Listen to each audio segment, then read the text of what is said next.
তোমার শুরুটা হয়েছিল তোমার বাবার এক ফোঁটা নাপাক দুর্গন্ধময় পানি দ্বারা, আর তোমার শেষটা হলো পচা দুর্গন্ধময় লাশ দিয়া। ও যুবক, তোমার চোখের মধ্যে ময়লা, তোমার কানের মধ্যে ময়লা, তোমার নাকের মধ্যে ময়লা, তোমার মুখটা 2 দিন ব্রাশ না করলেই ময়লা দুর্গন্ধ, তোমার পেটের মধ্যে ময়লা, তুমি আস্ত একটা ময়লার ডাস্টবিন। জোরে বলেন আল্লাহু আকবার।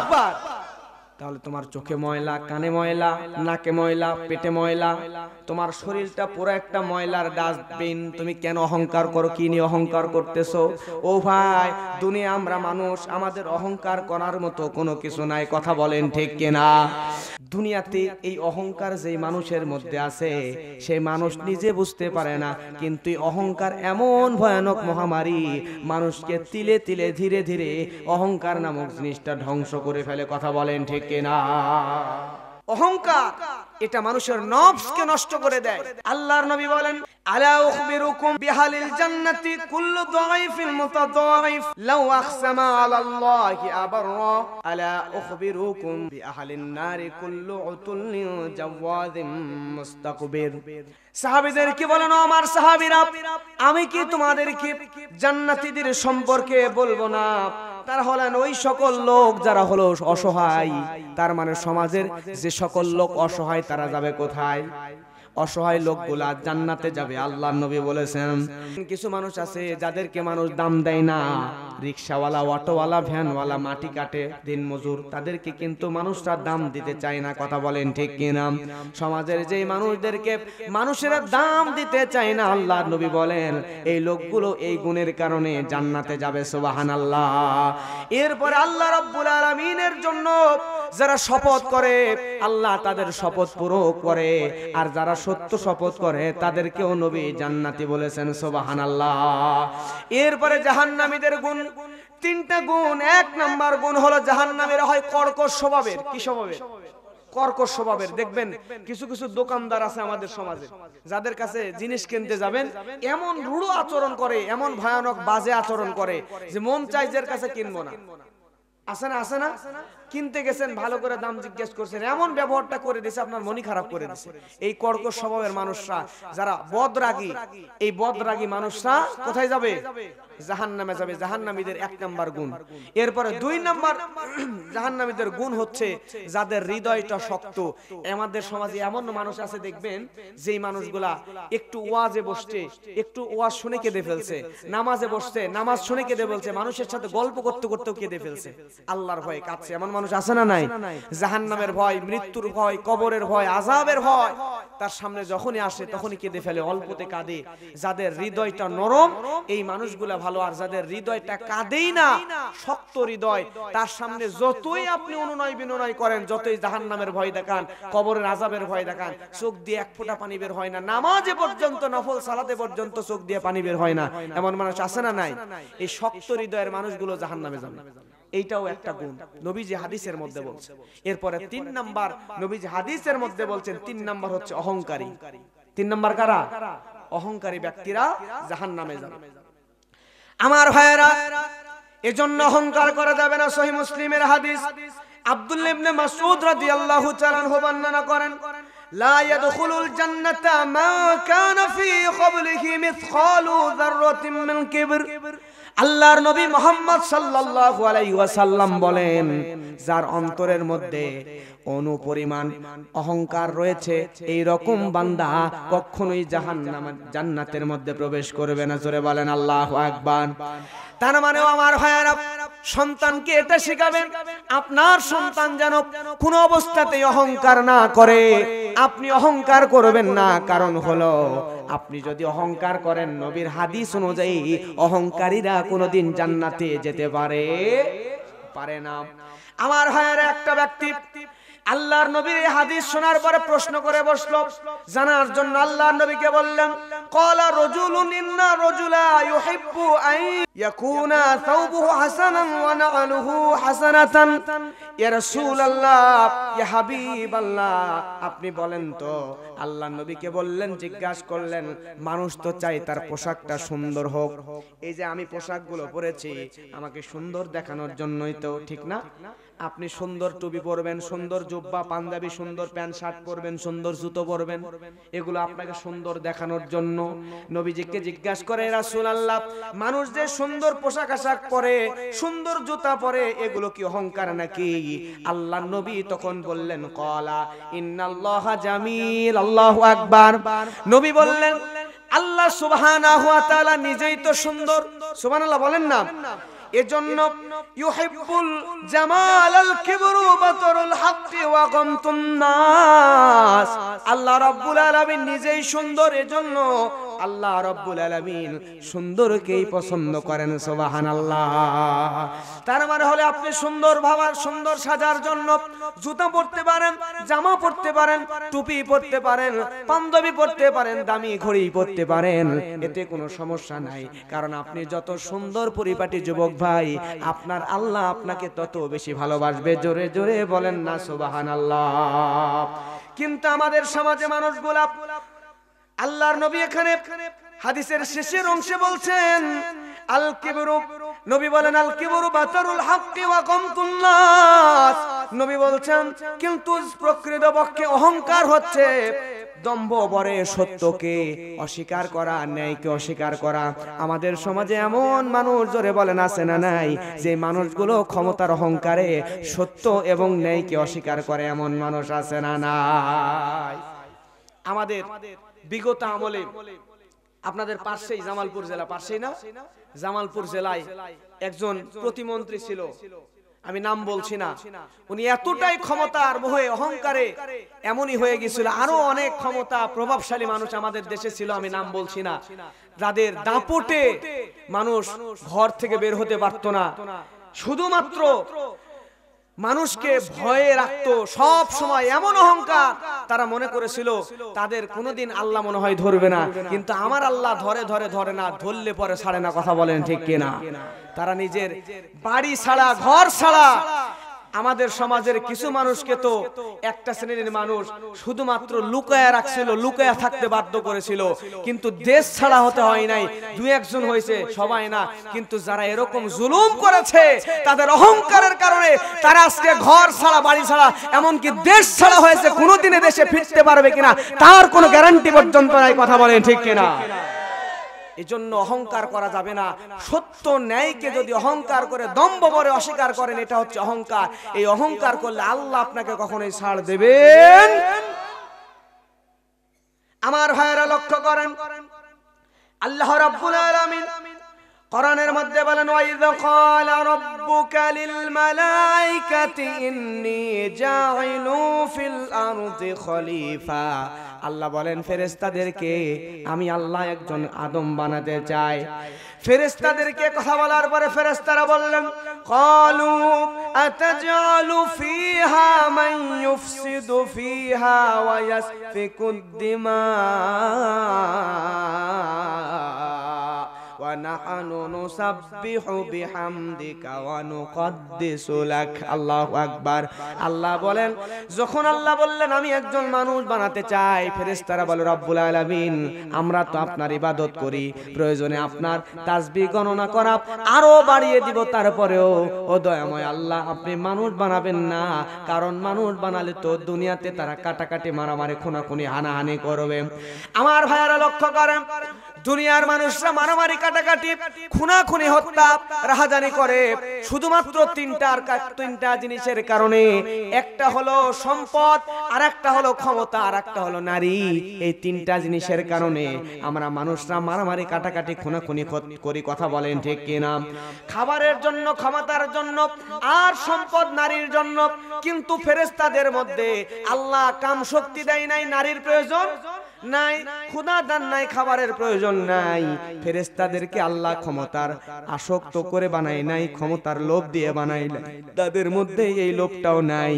তাহলে যার কাম শক্তি নাই, ক্ষুধা নাই, ক্ষমতার প্রতি মোহ নাই, তাদেরকে দুনিয়ার মধ্যে পাঠালে যে তারা গুনাহ করবে না এটাই তো স্বাভাবিক। কিন্তু রব্বুল আলামিন দুনিয়ার মানুষদেরকে কাম শক্তি দিলেন, ক্ষমতা দিলেন, ক্ষমতার মোহ দিলেন, খোদা দিলেন, আর দেওয়ার পরে দুনিয়ায় পাঠিয়ে দিলেন।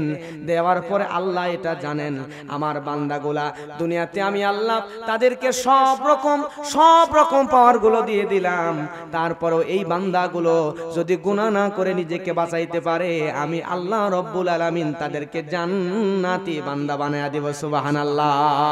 আল্লাহ এর জন্য ফেরেশতাদেরকে বলে ক্বালা ইন্নী আ'লামু মা লা তা'লামুন। আল্লাহ রাব্বুল আলামিন বলেন ও ফেরেশতারা আমি আল্লাহ যা জানি তোমরা তা জানো না। কারণ মানুষের মধ্যে তো খোদা আছে, কাম শক্তি আছে, ক্ষমতার লোভ আছে, তোমাদের মধ্যে নাই।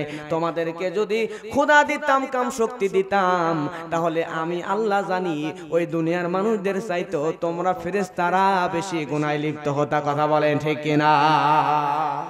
আমার ভাইরা, এই ফেরেশতাদের মধ্যে আল্লাহ রাব্বুল আলামিন একজন শয়তান ইবলিস জিনকে রেখেছিল, তাকে এমন পাওয়ার দিয়ে দিয়েছিল ফেরেশতাদের মধ্যে, তাকে সম্মানিত করেছিলেন আমার আল্লাহ রাব্বুল আলামিন ফেরেশতাদেরকে আদম সৃষ্টির পরে বললেন ও আমার ফেরেশতারা তোমরা সবাই আদমকে সিজদা করো।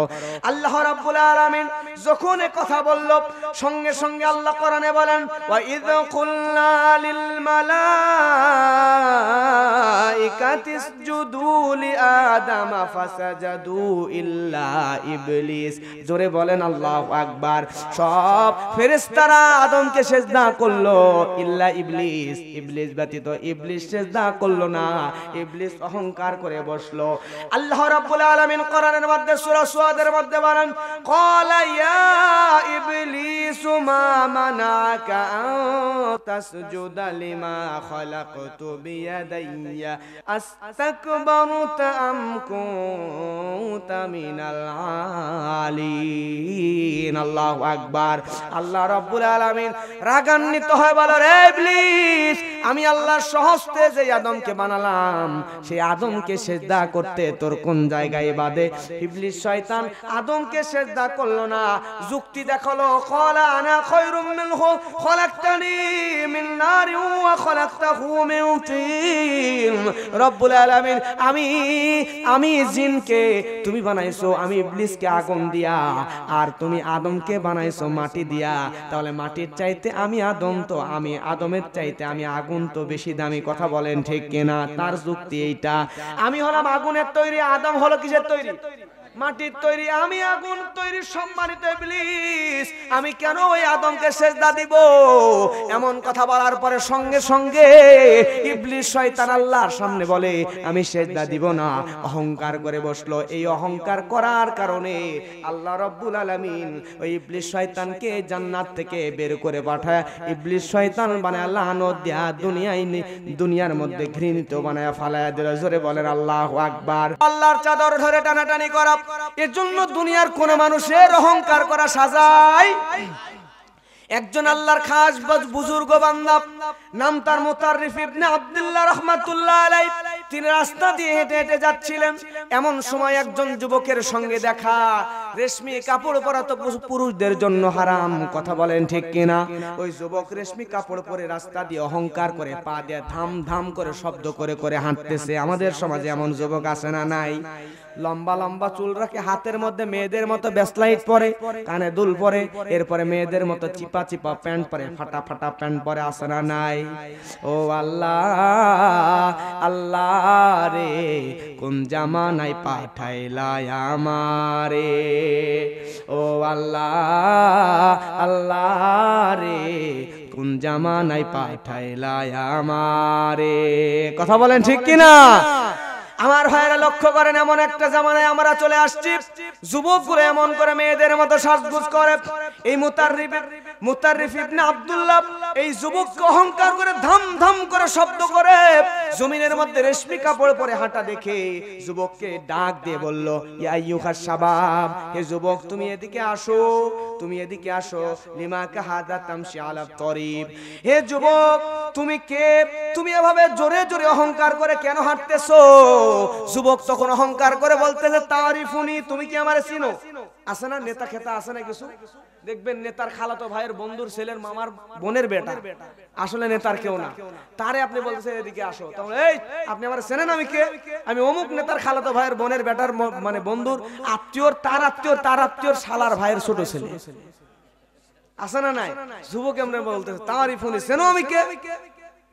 সঙ্গে সঙ্গে মুতাররিফ ইবনে আব্দুল্লাহ অনেক বুজুর্গ মানুষ, অনেক বড় মাপের একজন আলেম, সঙ্গে সঙ্গে যুবককে বলতেছে, যুবক হ্যাঁ আমি তোমাকে চিনি, আল্লাহু আকবার, তোমাকে চিনি, তুমি হলো আউয়ালুকা নুতফাতুন নাদিরা, তোমার শুরুটা হলো এক ফোঁটা নাপাক দুর্গন্ধময় তোমার বাবার পানি দ্বারা। আল্লাহু আকবার বলেন না?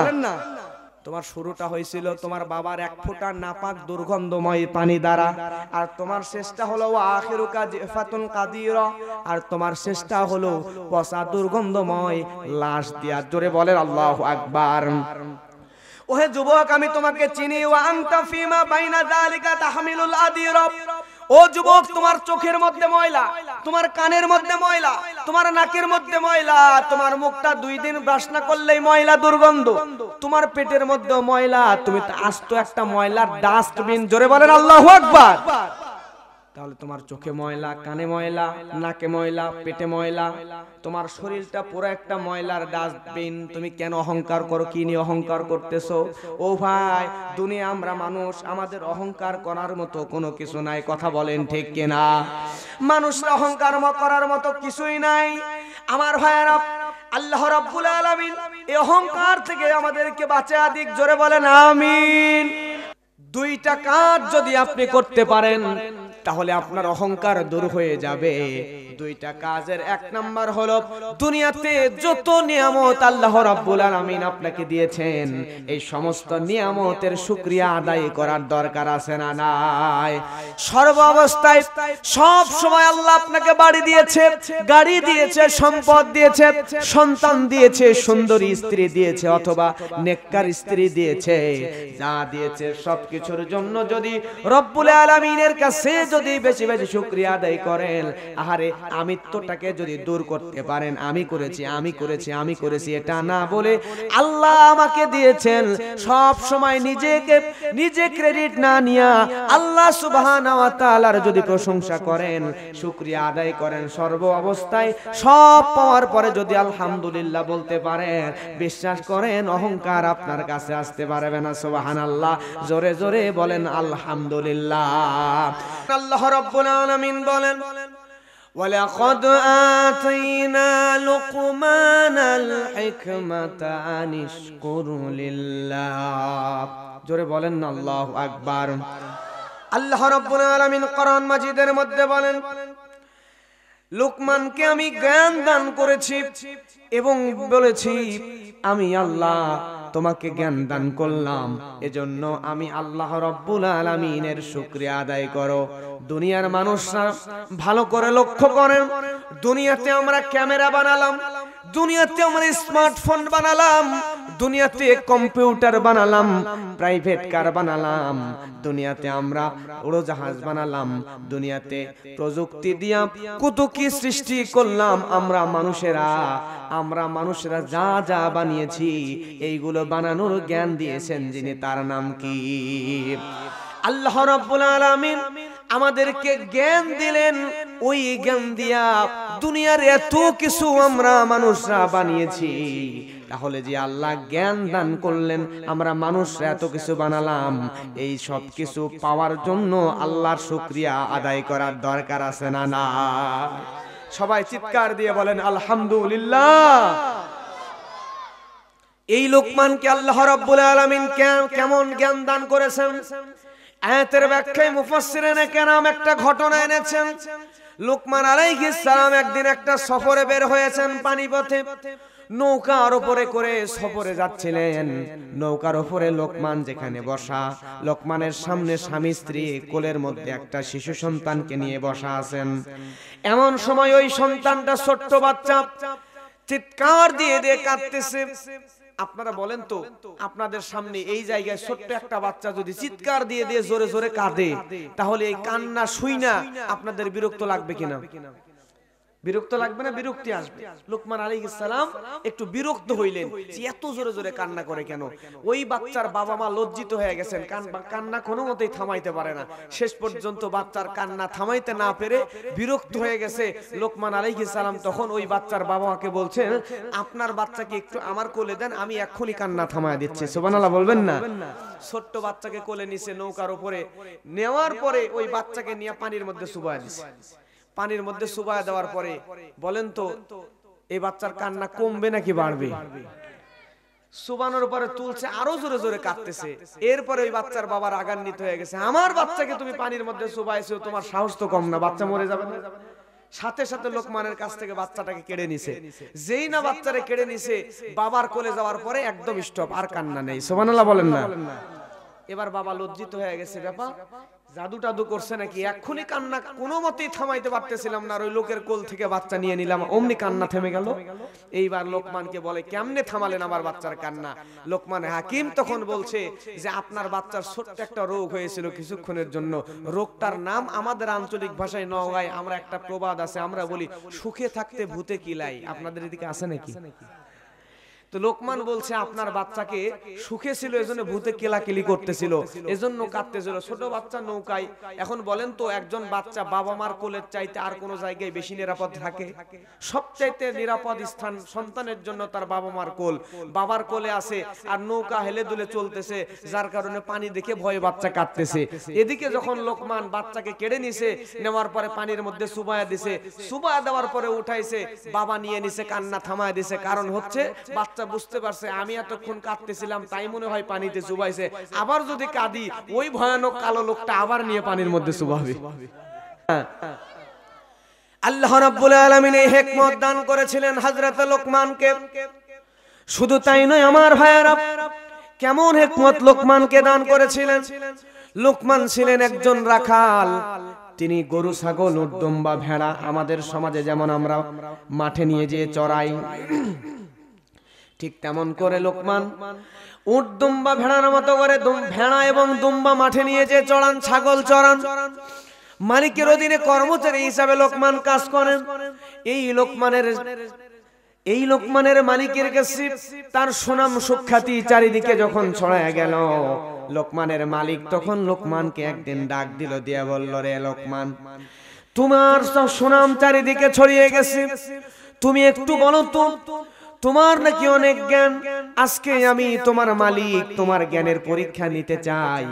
লোকমান বলে, মালিক কেমন পরীক্ষা নিবেন? আপনি নিতে পারেন, আমার কোনো সমস্যা নাই। সুবহানাল্লাহ।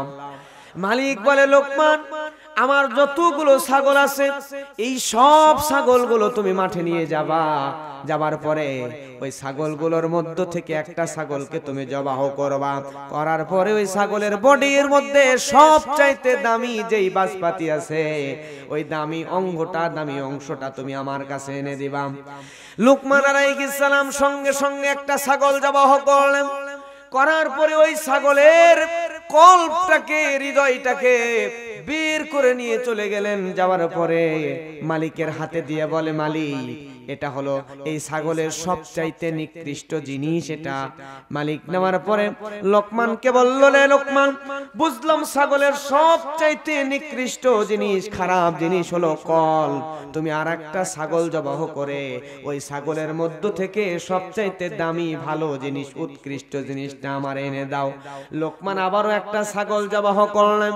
করার পরে ছাগলটাকে সারা শরীর থেকে সব অঙ্গগুলো বাদ দিয়া আবারও কল্পটাকে নিয়ে চলে আসলেন। আসার পরে মালিকের হাতে দিয়ে বলে, মালিক, এটাই হলো ছাগলের সবচাইতে দামি জিনিস। সুবহানাল্লাহ। মালিক বলে, রে লোকমান, তোমাকে তো আমরা মনে করেছিলাম সবচাইতে জ্ঞানী মানুষ, কিন্তু তুমি তো বোকা। তোমাকে যখন বললাম ছাগলের সবচাইতে দামি অঙ্গটা নিয়ে আসবা, তখন তুমি কল বানলা। আবার সবচাইতে খারাপ জিনিস আনতে বললাম, আবার তুমি কল বানলা। কারণটা কি? কারণ হলো আমার ভাইয়েরা, বিশ্ব নবী বলেন ইন্না ফিল জাসাদি মুদগাতান আলা ওয়াহিয়াল কলব। একজন মানুষের ভিতরে শরীরের মধ্যে এমন একটা টুকরা আছে, এই গোশতের টুকরা যদি ভালো হয়, এই কলবটা যদি ভালো হয়, তাহলে এই পুরা মানুষটাই ভালো। আর এই কলবটা যদি খারাপ হয়, নিকৃষ্ট হয়, তাহলে এই পুরা মানুষটাই হলো খারাপ মানুষ। কথা বলেন ঠিক কিনা? আপনার আমার সবার ভিতরে একটা হাড় আছে, হৃদয় আছে, কলব আছে। এই কলবটা যদি ভালো হয়, আপনি পুরো মানুষটাই ভালো। আর কলব যদি পচে যায়, নষ্ট হয়ে যায়, গুনাহ করতে করতে এটা যদি শেষ হয়ে যায়, তাহলে আপনি পুরোটাই একজন খারাপ মানুষ, আপাদমস্তক খারাপ মানুষ। কথা বলেন ঠিক কিনা? লুকমান আলাইহিস সালাম এটাই বোঝাইতে চেয়েছেন আমার ভাইয়েরা। আল্লাহ রাব্বুল আলামিন আয়াতের পরের অংশে বলছেন ওয়া মান ইয়াশকুর ফাইন্নামা ইয়াশকুরু লিনাফসিহি ওয়া মা কাফারা ফাইন্নাল্লাহা গনিয়্যুন হামিদ। আল্লাহু আকবার। আল্লাহ রাব্বুল আলামিন এই যে লোকমানকে জ্ঞান দান করেছেন, আমাকে আপনাকে আমাদেরকে এত বেশি জ্ঞান দান করেছেন। এই জ্ঞান দিলেন আমার আল্লাহ, আর এই জ্ঞান দান করেছেন বিধায় আল্লাহ বলে, বান্দারে আমি আল্লাহ তোমাদেরকে জ্ঞান দিলাম, এই জ্ঞান পেয়েছো, হিকমত পেয়েছো, এজন্য আমি আল্লাহর শুকরিয়া আদায় করো। জোরে বলেন আলহামদুলিল্লাহ। এবার আসেন উপদেশ। বলেছিলাম কয়টা উপদেশ? লোকমান আলাইহিস সালাম তার সন্তানদেরকে ডাক দিলেন, দিয়ে সন্তানদেরকে 10টা উপদেশ দিয়েছেন। এই 10টা উপদেশ, লোকমান একজন কালো মানুষ, দেখতে ভালো না, চেহারা ভালো না, এত কালো, টর্চ লাইট মারলেও রাতের বেলা দেখা যাবে না, অন্ধকার চেহারা একই রকম হবে, এত কালো। কিন্তু এই মানুষের আচরণ, ব্যবহার আল্লাহর কাছে এত ভালো লাগছে, সে তার সন্তানদেরকে কিছু উপদেশ দিয়েছেন। এই উপদেশগুলো আল্লাহ ডাইরেক্ট এই কোরআন মাজিদের মধ্যে ঢুকাইয়া দিয়েছেন, কুট করে দিয়েছেন। আর দুনিয়ার কোন মানুষ যদি, আপনি যদি আপনার সন্তানকে এই 10টা উপদেশ দিতে পারেন, বুঝাইতে পারেন, তাহলে আপনার সন্তানও দুনিয়ার সেরা ভালো সন্তান হবে। জোরে বলেন সুবহানাল্লাহ। 1 নম্বর উপদেশ আল্লাহ রাব্বুল আলামিন কোরআন মাজিদের মধ্যে বলেন, وَإِذْ قَالَ لُقْمَانُ لِابْنِهِ وَهُوَ يَعِظُهُ يَا بُنَيَّ لَا تُشْرِكْ بِاللَّهِ إِنَّ الشِّرْكَ لَظُلْمٌ عَظِيمٌ। আল্লাহু আকবার। আল্লাহ রাব্বুল আলামিন বলেন, وَإِذْ قَالَ لُقْمَانُ لِابْنِهِ, স্মরণ করো এই সময়ের কথা যখন লোকমান তার পুত্রদেরকে বলেছিলেন, ইয়া বুনাইয়া, হে আমার কলিজার টুকরা সন্তানেরা, হে আমার নয়নের পুতুলিরা। লক্ষ্য করেন এখানে আল্লাহ ইয়া ইবনি ইয়া শব্দ উচ্চারণ করতে পারতেন। আল্লাহ রাব্বুল আলামিন কেন ইয়া বুনাইয়া শব্দ উচ্চারণ করলেন? হে কলিজার টুকরা সন্তানেরা কেন বললেন? লুকমানের এই শব্দ আল্লাহ কেন উচ্চারণ করলেন কোরআনের ভিতরে? কারণ হলো, আপনি আপনার সন্তানকে মনে করেন আপনার বাড়িতে অনেকগুলো ধান আছে, এই ধানগুলোর মধ্যে 1 বস্তা ধান বাজারে বিক্রি করা লাগবে, এখান থেকে মেন রাস্তায় নিয়ে যাওয়া লাগবে। এখন আপনার সন্তানকে আপনি বলতেছেন, এই বস্তা তাড়াতাড়ি বাজারে নিয়ে যাওয়া লাগবে, তাড়াতাড়ি এই রাস্তার মোড়ে নিয়ে যা দিয়ে আয়। সে কিন্তু সহজে কথা শুনতে চাইবে না। কথা বলেন ঠিক কিনা? এখন যদি আপনার সন্তানকে বলেন, বাবারে তোমার মতো এত ভালো একটা সন্তান আমি পেয়েছি, এজন্য আমি বাবা হিসাবে গর্বিত, আমার তো খুব প্রাউড ফিল হয়, গর্ব হয়, তোমার মতো ভালো সন্তান আমি জন্ম দিয়েছি, তুমি আসলে অনেক ভালো, তুমি আমার কলিজার টুকরা সন্তান। এরকম করে 2-3টা সুন্দর মায়া দিয়ে কথা বলার পরে যদি বলেন, বাবারে এই বস্তাটি একটু এই রাস্তার ওইখানে একটু রেখে আসো তো, আপনার ছেলে কথা শুনবে কি শুনবে না? রাগ দেখায় বললে শুনতে চাইবে না। মায়া দিয়ে, দরদ দিয়া আপনার সন্তানকে যদি কোনো একটা উপদেশ আপনি দেন, 100% আপনার সন্তান আপনার কথা শুনতে বাধ্য। কথা বলেন ঠিক কিনা? আমার ভাইয়ারা লক্ষ্য করেন, লুকমান আলাইহিস সালাম তার সন্তানদেরকে বলছে, ইয়া বুনাইয়া লা তুশরিক বিল্লাহ লা, কখনোই না, কখনোই তোমরা শিরিক করো না। ইন্নাশ শিরকা লা যুলমুন আযীম, কারণ হলো শিরিক চরম পর্যায়ের জঘন্যতম মারাত্মক একটা গুনাহের কাজ। আল্লাহু আকবার। তার মানে এই শিরিক করো না। লুকমান আলাইহিস সালাম তার সন্তানকে উপদেশ দিল, আপনিও মুরব্বি, ও যুবক ভাই, আপনিও যদি আপনার সন্তানকে জ্ঞান বুদ্ধি হওয়ার পরে সর্বপ্রথম শিরিক কি এই শিরিকটা বোঝাতে পারেন, শিরিক থেকে দূরে আনতে পারেন, তাহলে আপনার সন্তান বিশ্বাস করেন আপনার সন্তান আল্লাহওয়ালা হবে। আর দুনিয়ার জমিনে যেই সন্তান আল্লাহওয়ালা হয় ওই সন্তান কোনোদিন তার পিতা মাতাকে কষ্ট দেয় না, বাধ্য সন্তান হয়, ঠিক কিনা? আমার ভাইয়েরা, তাহলে শিরিক করা যাবে, কিন্তু আমাদের সমাজের মধ্যে শিরিক আছে না নাই? আমাদের সমাজের মধ্যে দেখবেন বিভিন্ন পোস্টার তৈরি করে দেওয়ালের মধ্যে মারা হয়, আপনি কি প্রেম ভালোবাসায় ব্যর্থ, আপনার চাকরি হয় না, আপনি কি পরকীয়ায় আসক্ত হয়ে আছেন, আপনার কি বউ পালায়া যাচ্ছে, এরকম বিভিন্ন পোস্টার দেওয়া থাকে। দেখবেন যে আপনার কোন সমস্যা, কামরূপ কামাখ্যা থেকে ট্রেনিং প্রাপ্ত একজন লোক তান্ত্রিক আসছে, তার কাছে যাবেন, যা চাইবেন, যা প্রয়োজন, প্রেম ভালোবাসায় অমিল, স্বামী স্ত্রী দুইজন কলহ বিবাদ দ্বন্দ্ব সমস্যায় আছেন, সব দূর হয়ে যাবে। বাবার কাছে আইসেন, একটা তাবিজ নিয়ে যান, জোরে বলেন না নাউজুবিল্লাহ। প্রিয় ভাইরা, তাহলে আমাদের সমাজের মানুষরা আবার বোকা, আমরা মনে করি তাবিজ দিয়ে সব সমস্যার সমাধান হয়ে যায়, তাবিজ দিলেই নাকি অমুকের সুন্দরী মেয়েকে বউ হিসেবে পাওয়া যায়। আচ্ছা বলেন তো, তাবিজ দিয়া যদি আরেকজনের মেয়েকে বসে আনা যাইতো, সুন্দরী বউ বানানো যাইতো, তাহলে আমরা হুজুররা যারা আছি, যারা তাবিজ দেয়, তাবিজের বিজনেস যারা করে, তারা কি আপনাকে তাবিজ দিত, নাকি নিজেই 8-10টা তাবিজ গলায় ঝুলাইয়া যত সুন্দরী মেয়েগুলো আছে নিজের বউ বানাইতো কিনা? তাবিজ দিয়া যদি বড় লোক হওয়া যাইতো, কোটিপতি হওয়া যাইতো, তাহলে তাবিজ আপনার কাছে বিক্রি 10 টাকায় 20 টাকায় বিক্রি না করে নিজেই তো 50-60টা তাবিজ গলায় বুকে কোমরে সব জায়গায় লাগাইতো, লাগায় নিজেই কোমরে তাবিজ লাগায় কোটিপতি হয়ে বসে থাকতো, তাবিজের ব্যবসা করে খাওয়া লাগতো না। কথা বলেন ঠিক কিনা? কিন্তু আজকে আমরা বাবার দরবারে যাই সন্তান নেওয়ার জন্য। আমার ভাইয়ারা লক্ষ্য করেন, কোন মানুষ মানুষদেরকে সন্তান দিতে পারে না, সন্তানের মালিক একমাত্র, জোরে বলেন কে? আজকে আমাদের সমাজে আবার এমন গানও প্রচলিত আছে, কেউ ফেরে না খালি হাতে, খাজা বাবা তোমার দরবার হতে। কথা বলেন ঠিক কিনা? আছে না নাই? আমি ওইভাবে শুনি না, একটু কানে আসছে এজন্য বলে ফেললাম। কেউ ফেরে না খালি হাতে, বাবা তোমার দরবার থেকে। অনলাইন এগুলো মাঝে মধ্যে চোখের সামনে আসে। আহারে, এক লোক গেছে বাবার দরবারে, বাচ্চা হয় না দীর্ঘদিন, বাবার দরবারে গেছে যে একটু বাবার কাছে বাচ্চা টাচ্চা চাইবে, চাইয়া চলে আসবে।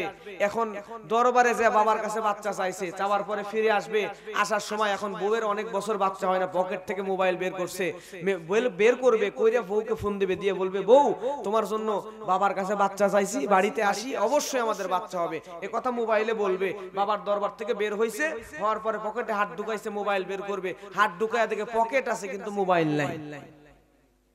এরপরে বাড়িতে যাবে, বাড়িতে যাওয়ার জন্য টাকা লাগবে, ম্যানি ব্যাগে হাত দিছে, দেখে পকেট আছে, ম্যানি ব্যাগও নাই। এই যে আপনারা শুনলেন, কেউ ফেরে না খালি হাতে, বাবা তোমার দরবার হতে। লোকটা গেছে বাচ্চা নেওয়ার জন্য, বাচ্চা তো পায় নাই, এইদিকে আবার পকেটের ম্যানি ব্যাগ মোবাইল সব ওই জায়গায় হারিয়ে গেছে। খালি হাতে আসছে না ভর্তি হাতে আসছে? আমার ভাইয়েরা লক্ষ্য করেন, 2 নম্বর আয়াতের মধ্যে আল্লাহ রাব্বুল আলামিন বলেন, প্রথমে লোকমান সুন্দর করে সন্তানদেরকে বলল, বাবারা তোমরা শিরিক করো না, কারণ হলো ইন্নাশ শিরকা লা যুলমুন আযীম, শিরিক হলো আল্লাহর সাথে একটা জঘন্যতম ঘৃণিত কাজ। আল্লাহর সাথে কাউকে শিরিক করা যাবে, এই শিরিক করা যাবে না। লোকমানের সন্তানদেরকে আল্লাহ রাব্বুল আলামিন যেই উপদেশ লোকমান দিয়েছে, এই উপদেশ আল্লাহর কাছে এত পছন্দনীয় হয়ে গিয়েছে, আল্লাহ রাব্বুল আলামিন খুশি হয়ে গেলেন। যাওয়ার পরে লোকমানের জন্য মাঝখানে আরেকটা আয়াত মানুষদের জন্য জানায়া দিচ্ছে। এবার আল্লাহ রাব্বুল আলামিন নিজে ওয়াজ করছে। আল্লাহ রাব্বুল আলামিন বলেন, ওয়া ওয়াসাইনাল ইনসানা বিওয়ালিদাইহি حملته أمه وهنا على وهن وفصاله في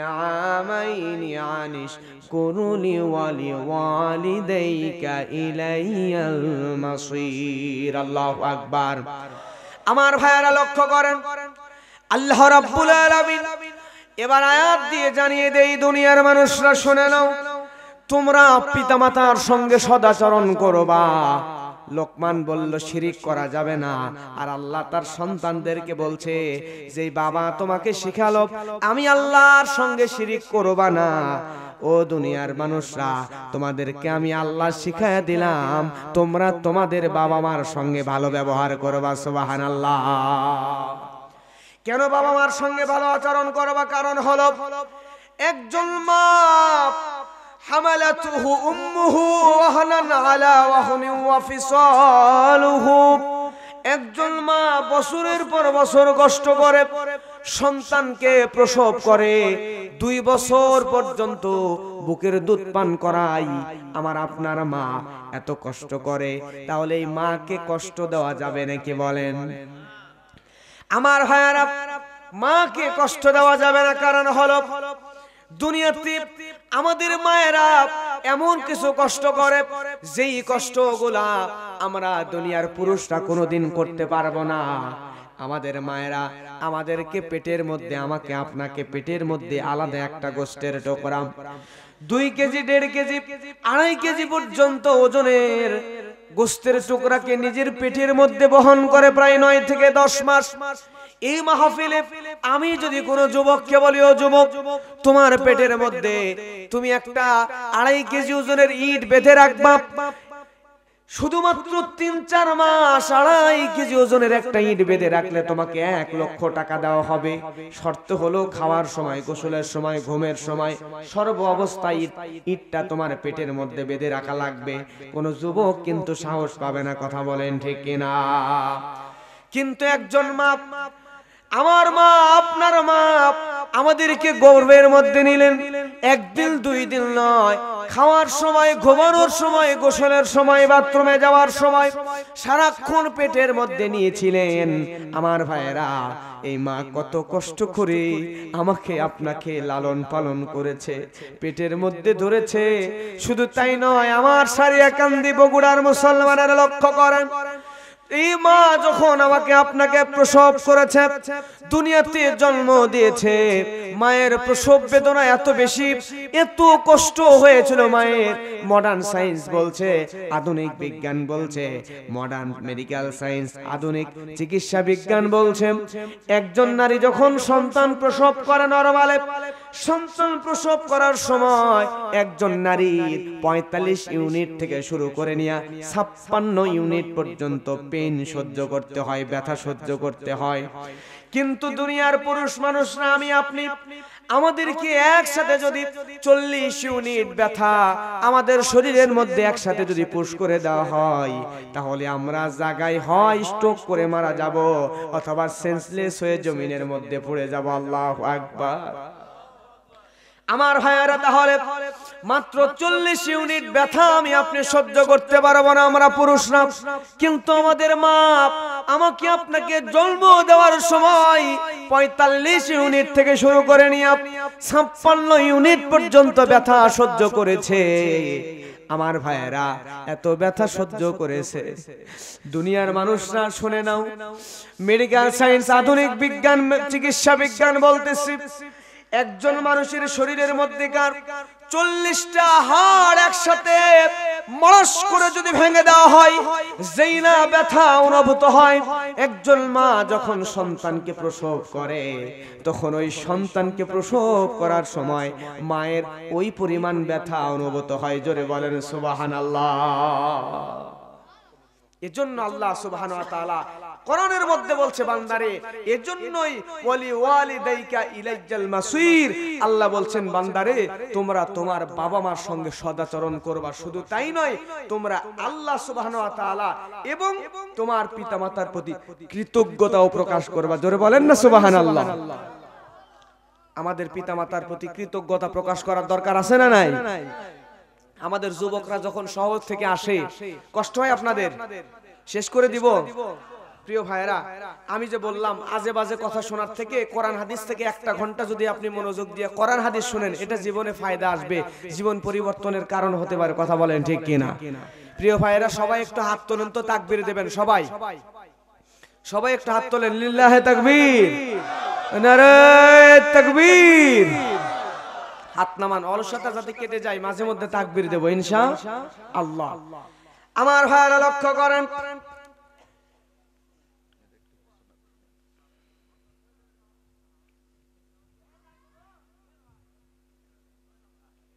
কমিটির পক্ষ থেকে ঘোষণা, শ্রোতাদের জন্য তবারকের ব্যবস্থা আছে।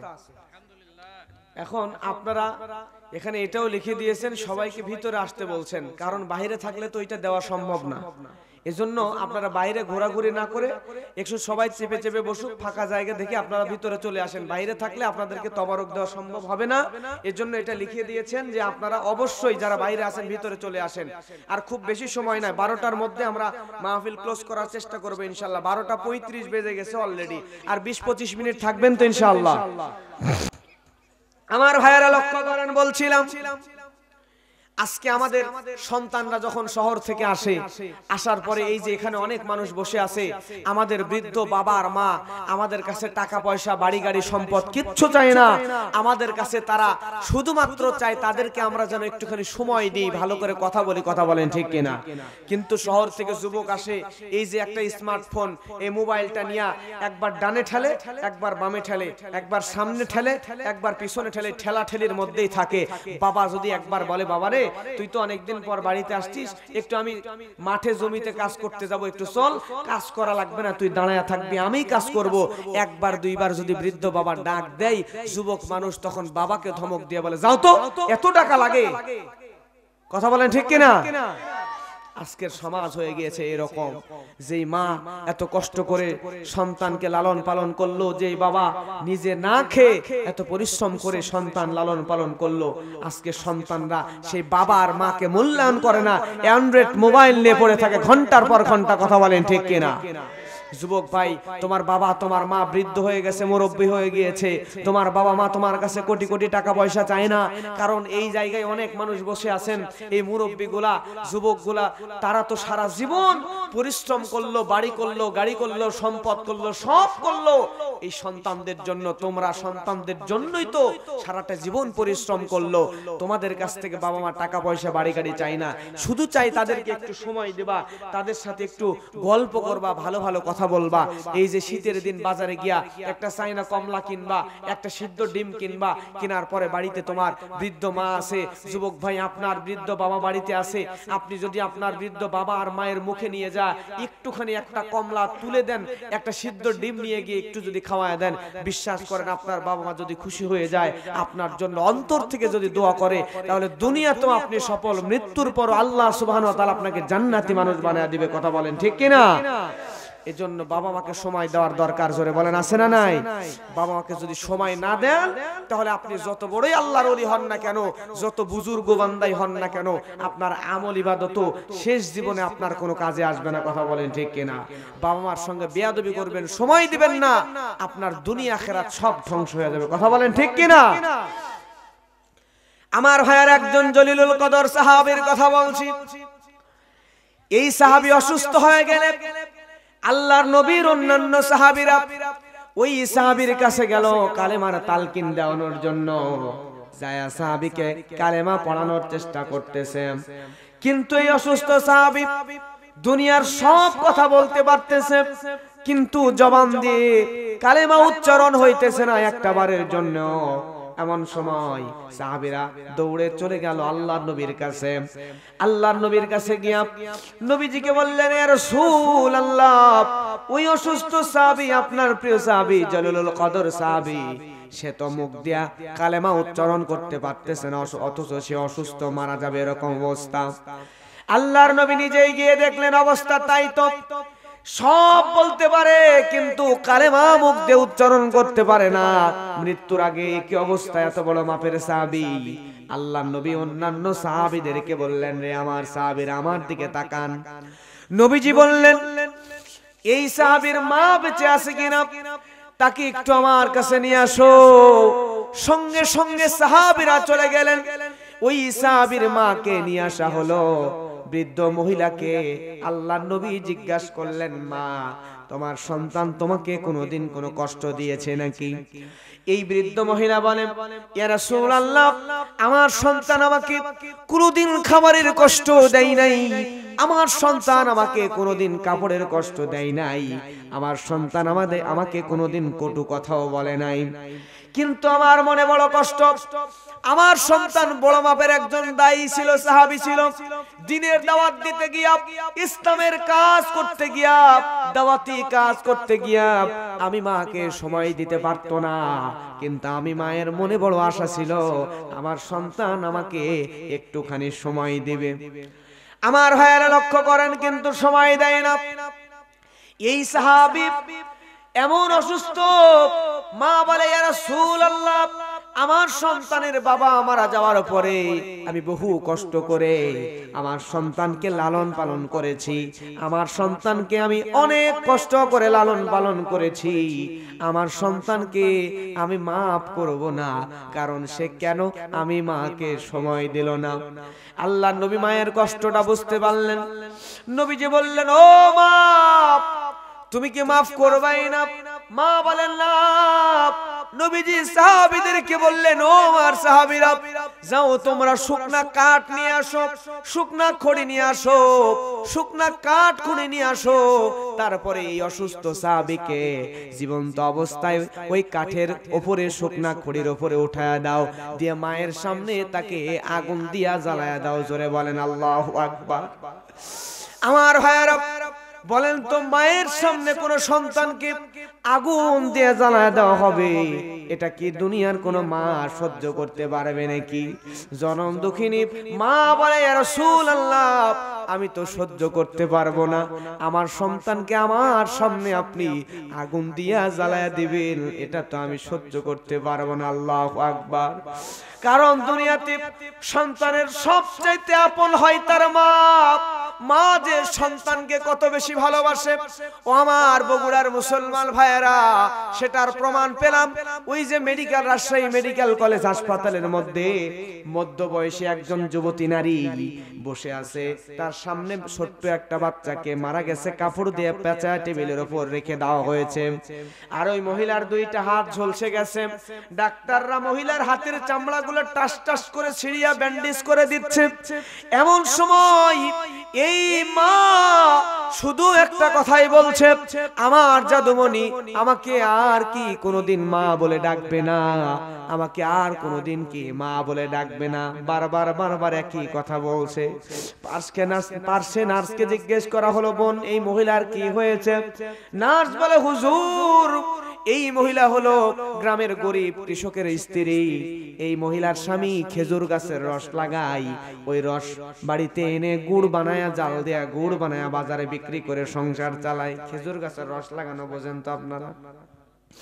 প্রতিদিনের মতো আজকে সকালবেলাও এই মহিলার স্বামী খেজুর গাছের রস বাড়িতে আনলো। বাড়ির উঠানের মধ্যে উনুনের উপরে বড় একটা ডেস্কি দিয়া ওই পাতিলের মধ্যে সব রসগুলো ঢেলে দিল। দেওয়ার পরে মহিলা জাল দেওয়া শুরু করলো। স্বামী কোনো কারণে বাইরে গেছে। মহিলা জাল দিয়া রস যখন টকবক টকবক করে ফোটা শুরু করে দিয়েছে, এমন সময়ে ওই মহিলা কোন একটা কাজে ঘরের মধ্যে প্রবেশ করেছে। আমার ভাইয়েরা, এমন সময় ছোট্ট শিশু বাচ্চা বুঝতে পারে নাই, হাঁটতে হাঁটতে রসের ডেস্কির কাছে চলে এসেছে। রসের ডেস্কির চারিদিকে হাঁটতে হাঁটতে হাঁটতে হাঁটতে মা ঘরের মধ্যে গেছে, আর বাচ্চা পা হড়কায়া ওই রসের ডেস্কির মধ্যে পড়ে গেছে। আমার ভাইয়েরা, পড়ে যাওয়ার সময় এই ছোট্ট বাচ্চা একবার মা মা বলে চিৎকার দিছে। জনম দুঃখিনী মা ঘরের মধ্যে থেকে ছোট্ট বাচ্চার কান্নার আওয়াজ শুনে দৌড় দিয়ে ঘর থেকে বের হয়ে গিয়েছে। যাওয়ার সময় লক্ষ্য করে দেখতেছে আমার কলিজার টুকরা জাদুমণি আমার চোখের সামনে ওই রসের ডেস্কির মধ্যে পড়ে গেছে। জনম দুঃখিনী মা সহ্য করতে পারে না। ও কোরআন পাগল মুসলমান ভাইয়ারা লক্ষ্য করেন, এই জিনিস মা দৌড় দিয়ে রশির ডেস্কির কাছে চলে আসলো। জনম দুঃখিনী মা একটা বারের জন্য ভাবলো না আমি যদি আমার দুই হাত রশির ডেস্কির মধ্যে ঢুকে দেই আমার হাতটা জ্বলছে যাবে, আমার হাতটা পুড়ে যাবে। একটা বারের জন্য মা চিন্তা করলো না। বাচ্চাকে বাঁচানোর জন্য মা দুইটা হাত রশির ডেস্কির মধ্যে ঢুকায়া দিল। দেওয়ার পরে বাচ্চাকে বের করে এনে কোলের মধ্যে জড়ায় নিস। মায়ের হাতের চামড়া, বাচ্চার চামড়া গুলো মায়ের শাড়ির সঙ্গে আটকে গেছে, জায়গায় বাচ্চা মারা গেছে। কিন্তু মাকে সান্ত্বনা দেওয়ার জন্য মায়ের সঙ্গে মৃত বাচ্চাকেও হাসপাতালে আনছে। আনার পরে ব্যান্ডেজ করে টেবিলের সামনে রেখে দিয়েছে। আমার ভাইয়েরা, ওই মায়ের হাত ব্যান্ডেজ করে চামড়া গুলো টাস টাস করে ছিঁড়তেছে, খুলে খুলে ব্যান্ডেজ করে। কি ব্যথা! আমাদের হাতের মধ্যে সামান্য কাঁটা ফুটলে, সুই ফুটলে আমরা কত ইস আ শব্দ করি। মায়ের এত ব্যথা, তারপরও মায়ের হাত পুরো ঝলসে গেছে। একটা বারের জন্য মা ইস আ শব্দ করে না। বারবার বারবার মা বলে, আমার কলিজার টুকরা জাদুমণি আমার কি আর কোনোদিন মা বলে ডাকবে না? আল্লাহু আকবার। এর নাম হলো মা। আমার ভাইয়েরা, এই জনম দুঃখিনী মা আল্লাহর নবীকে বলে, রাসূলুল্লাহ আমার সামনে আমার সন্তানকে আগুন দেয়া পুড়িয়ে দিবেন, আমি মা তো সহ্য করতে পারবো না, দয়া করে আমার সামনে আপনি আমার সন্তানকে আগুন দেয়া পোড়াবেন না। আল্লাহর নবী বললেন, মা শোনো, তোমার সন্তানকে সামান্য দুনিয়ার আগুন দিয়ে পুড়িয়ে দিব, এটা তুমি মা সহ্য করতে পারবে না।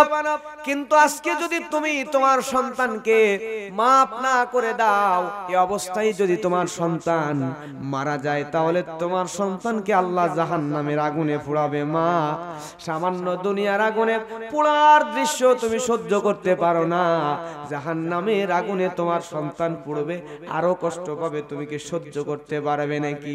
জনম দুঃখিনী মা বলে, রাসূলুল্লাহ বুঝতে পেরেছি আপনি আমাকে কি বোঝাতে চান, আমি বুঝতে পেরেছি, আমি আমার সন্তানকে মাফ করে দিলাম। রাসূলুল্লাহ সাল্লাল্লাহু আলাইহি ওয়াসাল্লাম আল্লাহ নবী সাহাবীদেরকে বলে, ও আমার সাহাবীরা, এখন তো তার মা তাকে মাফ করে দিয়েছে, এখন গিয়ে দেখো ওই সাহাবীর মুখ দিয়ে কালেমা উচ্চারণ হয় কিনা। কয়েকজন সাহাবী দ্রুত চলে গেল অসুস্থ সাহাবীর কাছে। যাওয়ার পরে যেই সাহাবী ইতিপূর্বে সব বলতে পারে, কালেমা উচ্চারণ করতে পারে না, এই সাহাবীর কাছে অন্যান্য সাহাবীরা গিয়ে দেখে যেই সাহাবী একটু আগেও কালেমা পড়তে পারতেছিল না, ওইদিকে নবীজির কথা মতো মা সন্তানকে মাফ করে দিয়েছে, আর এইদিকে সাহাবী আগের থেকেই আপনি একাকী কালেমা জপা শুরু করে দিয়েছে। সুবহানাল্লাহ। এজন্য মা বাবাকে সর্বোচ্চ প্রায়োরিটি দেওয়ার দরকার আছে না নাই? যদি মা বাবা আপনাকে খারাপ আদেশ দেয়, যদি শিরিক করতে বলে, কবিরা গুনাহ করতে বলে, শুধুমাত্র ওইটা মানবেন না, তারপরেও মা বাবার সঙ্গে খারাপ আচরণ করা যাবে। 3 নম্বর উপদেশ আল্লাহ রাব্বুল আলামিন বলেন, ওয়া ইন জাহাদাকা আলা আন তুশরিকা বিমা লাইসা লাকা বিহি ইলম ফালা, পড়েন না, ফালা তুতি'হুমা ওয়া সাহিবহুমা ফিদ দুনিয়া মা'রুফা ওয়াত্তাবি' সাবিলা মান আনাবা ইলাইয়া সুম্মা ইলাইয়া